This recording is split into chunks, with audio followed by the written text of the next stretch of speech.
ಕನ್ನಡ ಟಾರೋಟ್ಗೆ ಸ್ವಾಗತ. ಇದು general reading. Resonate ಆದರೆ ತಗೊಳ್ಳಿ, ಅದರ್ವೈಸ್ ಸ್ಕಿಪ್ ಮಾಡಿ. ಇವತ್ತಿನ ಟಾಪಿಕ್ ಏನಪ್ಪ ಅಂದರೆ ನಿಮ್ಮ ಲವ್ ಲೈಫ್ ಹೇಗಿದೆ ಅಂತ ನೋಡೋಣ.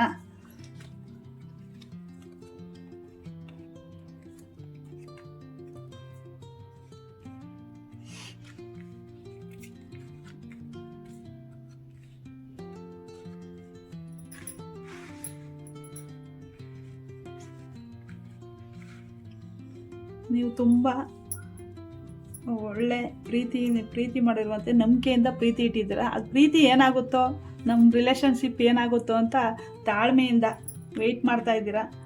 ಆದರೆ ಏನಾಗುತ್ತೆ ಅನ್ನೋದು ಸದ್ಯಕ್ಕೆ ಅವರು ಮೌನವಾಗಿ ಅವರ ಏನು ನಿಮಗೆ ಯಾವ ಥರ ತೀರ್ಮಾನ ತಗೊಳ್ಳೋಕ್ಕೆ ಆಗ್ದೇ ಕೂತಾರೆ. ಆದರೂ ಒಂದು ತೀರ್ಮಾನಕ್ಕೆ ಬಂದು ನಿಮ್ಮನ್ನು ಮದುವೆ ಮಾಡ್ಕೊಳ್ಳುವಂಥ ಚಾನ್ಸಸ್ಸು ತುಂಬ ಇದೆ. ನಿಮಗೆ ದೀರ್ಘಕಾಲದ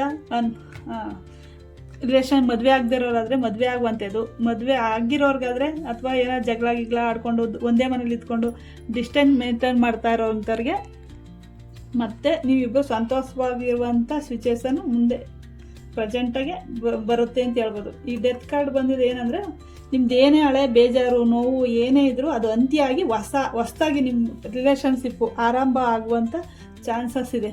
ನೀವು ಯಾವತ್ತಿದ್ರೂ ಅವ್ರಿಗೆ ಸ್ಟಾರೇ. ನಿಮ್ಮ ವ್ಯಕ್ತಿ, ನಿಮ್ಮ ಮನಸ್ಸಲ್ಲಿ ಯಾರು ಕೂರ್ತು ಕೇಳ್ತಾ ಇದ್ದೀರಾ ಆ ವ್ಯಕ್ತಿಗೆ ನೀವು ಯಾವತ್ತೂ ಸ್ಟಾರೇ. 10 ಆಫ್ ಪೆಂಟಿಕಲ್ಸ್ ಬಂದಿರೋದ್ರಿಂದ ನಿಮ್ಮ ಜೊತೆ ದೀರ್ಘವಾಗಿ ನಿಮ್ಮ ಜೊತೆ ಬದುಕಬೇಕು ಅನ್ನುವಂಥ ಆಸೆ, ಕನಸು ಎಲ್ಲ ಅವ್ರಿಗೂ ಇದೆ, ನಿಮಗೂ ಇದೆ ಅಂತ ಹೇಳ್ತಾ ಈ ರೀಡಿಂಗ್ನ ಮುಗಿಸ್ತಾ ಇದ್ದೀನಿ. Thank you.